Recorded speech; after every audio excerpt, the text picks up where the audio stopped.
Hi, this is Jerry Jen.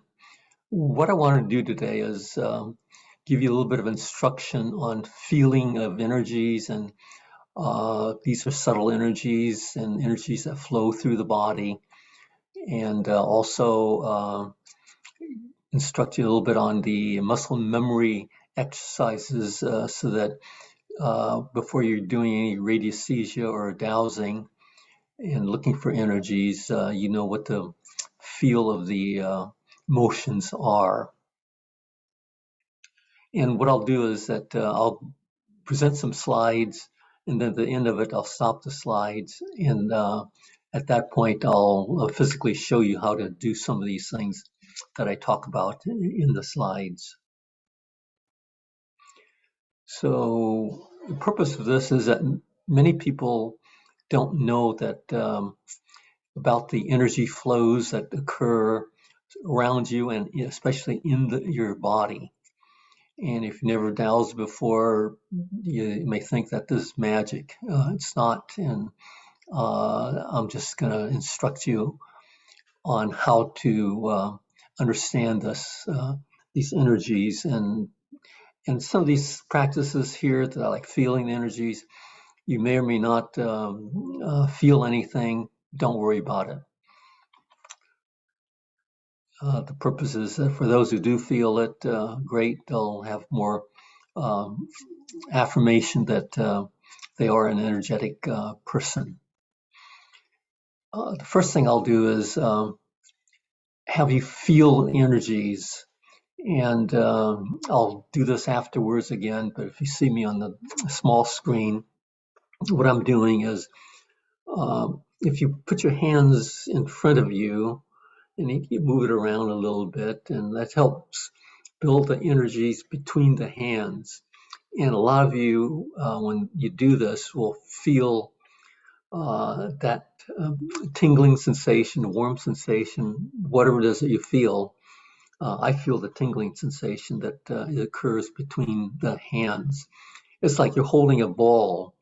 And people who do Tai Chi, they move their hands around as if holding a ball. And what they're really doing in Tai Chi is they're dancing with the energy.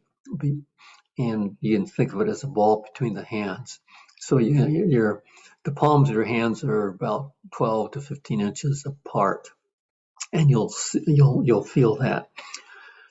The next thing is that for some of you, you'll be able to see, if you feel, especially if you feel that energy between the hands, you'll have a good chance of being able to see that the lines or the wavy or straight lines. I see sort of straight lines between the hands.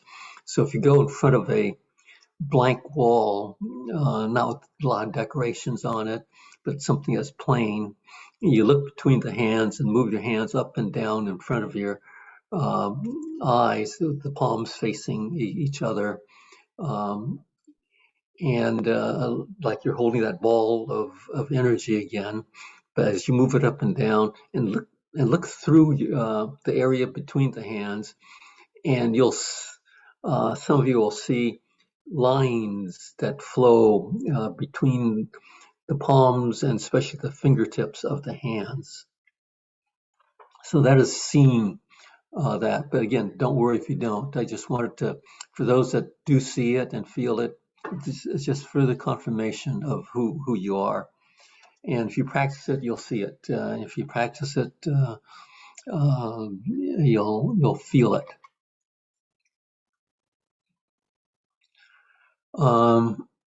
Okay. The other exercise that is useful is just get a feel of feeling the sensations with your fingertips. Uh, and that's really, you're not touching anything, but if you stare at your fingertips and just look and feel, and you'll probably feel a sensation in your fingertips. Again, that is energy that is there. You may think of it as nerve endings or whatever, but it's the same sensation as you feel when you play with the with that ball of energy between the hands. So that's just an exercise of just feeling something that is there in your fingers. And then the other thing you can do is just hold the fingers uh, a few inches above the surface of a table or floor or wherever you're sitting, uh, and just hold it there and see what sensations you feel. And in all likelihood, you'll feel again that same tingling sensation of the energy that's in your fingertips. And when you're dowsing or doing radiesthesia, if you've never done it before, it's sometimes useful that once you've built up a little energy, is just use if you're right-handed, use your left hand and brush down on the hand to your fingers, and that helps move the energies to your fingertips, because it's really the energies that are in your hand that will guide the pendulums when you start working with them. And this is true with radiesthesia or with dowsing.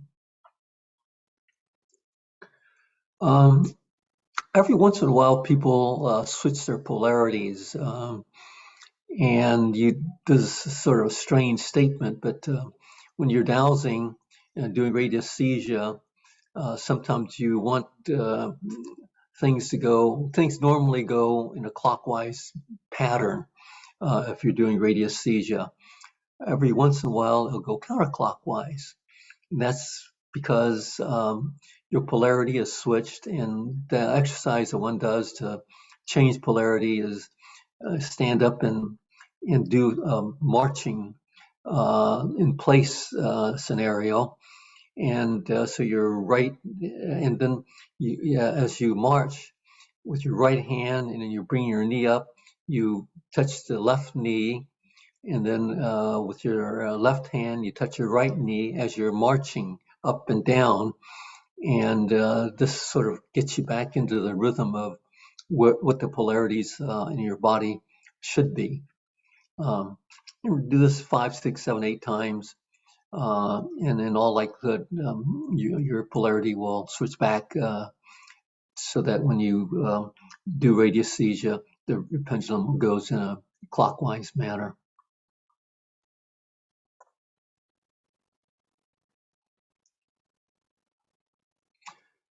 Okay, the next exercise, and I'll have to show it to you afterwards also, again, is to get the feel when you're working with the pendulum.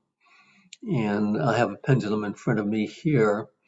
If you never worked the pendulum, you won't know the feel of getting the pendulum to go clockwise or go back and to and fro, or front and back, or left and right, or counterclockwise.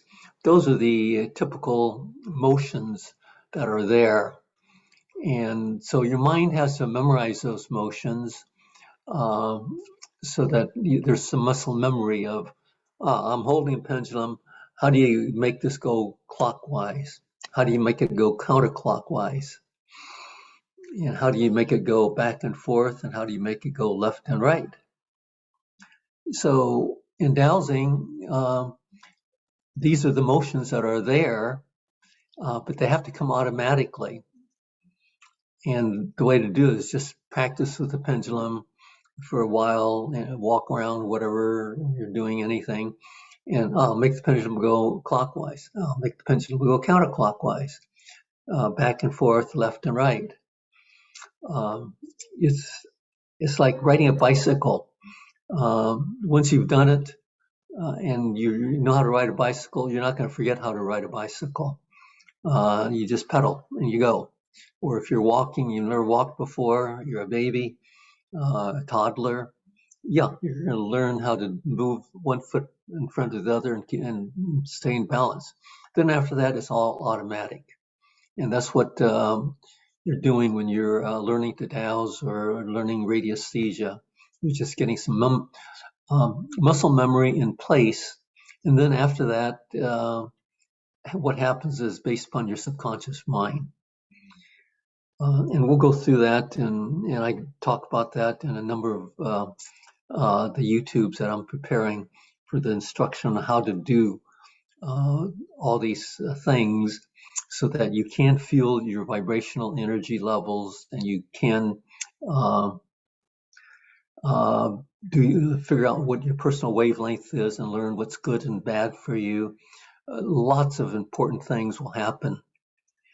And right now I'm just trying to let you know that, yeah, there is energy, and you should learn how to feel it and understand that that is the case.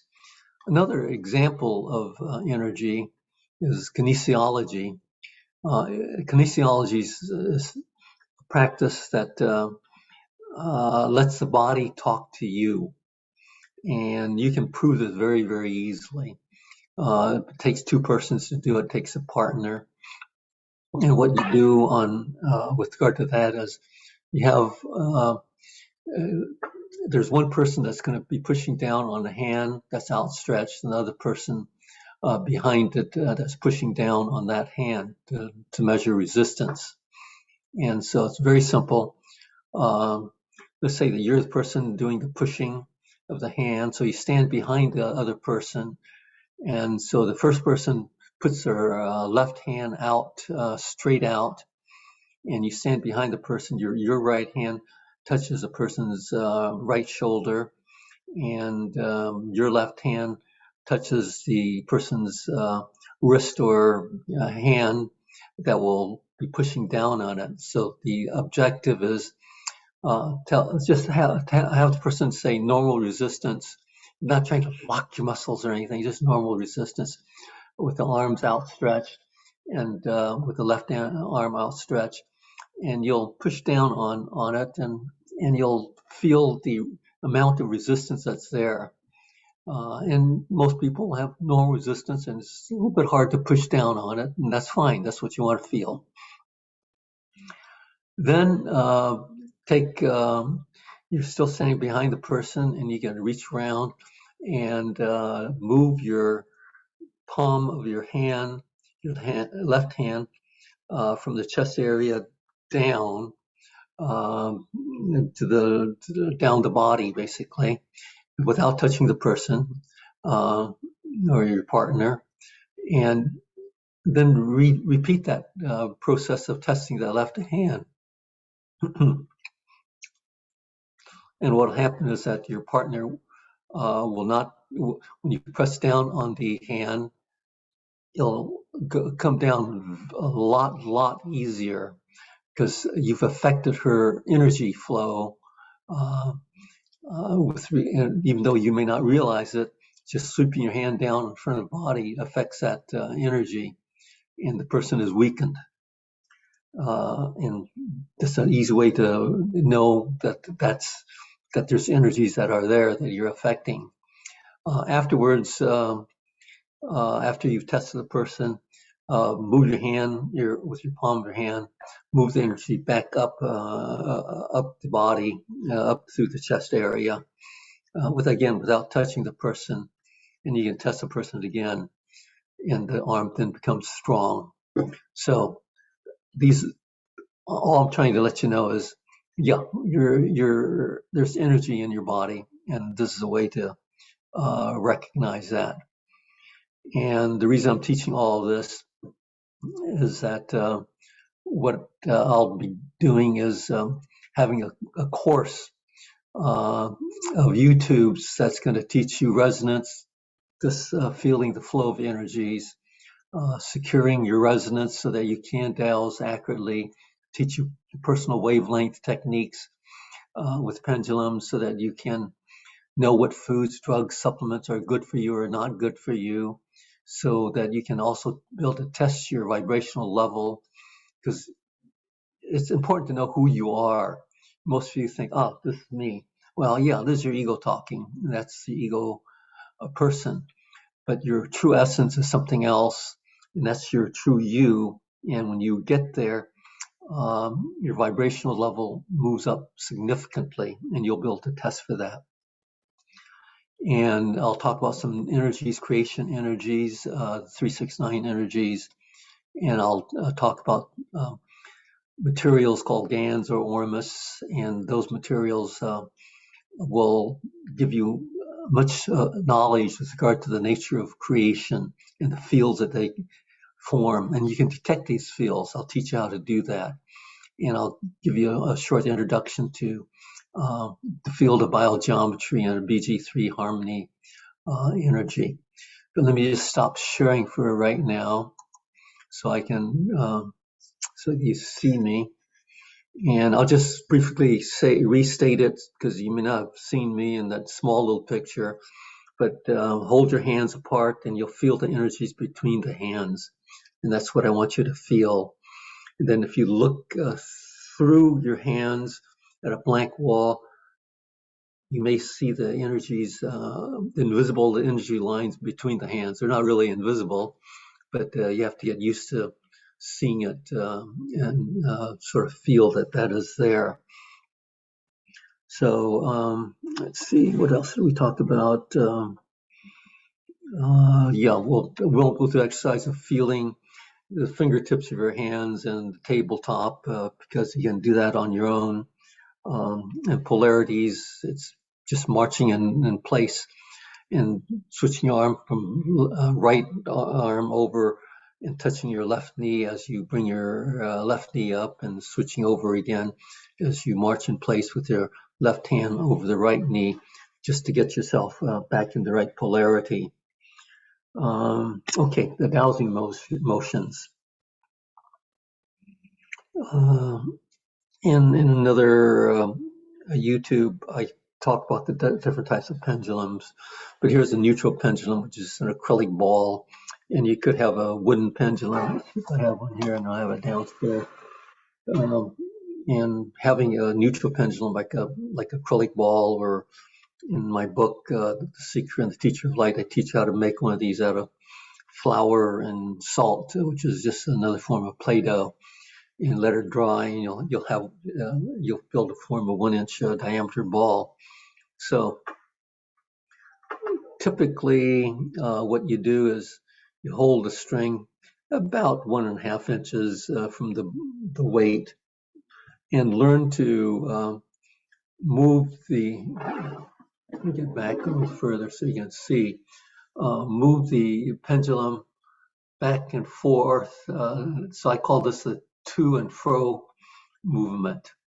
If you're mental dowsing, this motion is also the yes motion, or sometimes you can do a 45-degree angle, and that's to overcome inertia, because you do have to overcome inertia when you're dowsing. You just hold it, nothing's going to happen.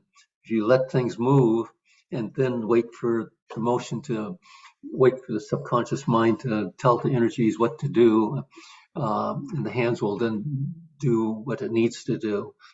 And you should learn to do a left and right motion, and you should learn to do a circular motion.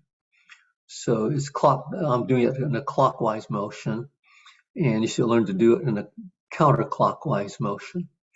So those are the basic motions that you need to learn.